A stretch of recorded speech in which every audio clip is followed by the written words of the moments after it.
5 عادتیں جو انسان کو اللہ کا محبوب بنا دیتی ہے۔ نمبر 1، تقوی اختیار کرنا، اللہ سے ڈرتے ہوئے زندگی گزارنا، گناہوں سے بچنا اور اس کے احکام پر عمل کرنا۔ نمبر 2، نیکی اور احسان کرنا، لوگوں کے ساتھ بھلائی کرنا، ضرورت مند کی مدد کرنا اور دلوں کو خوش کرنا۔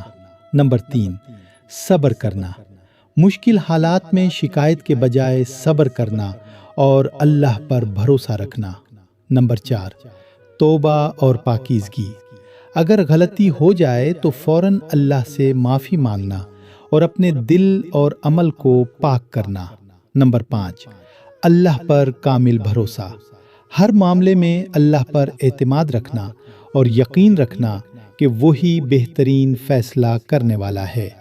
یاد رکھیں، جو شخص ان 5 عادتوں کو اپنی زندگی میں شامل کر لیتا ہے وہ آہستہ آہستہ اللہ کا محبوب بندہ بن جاتا ہے۔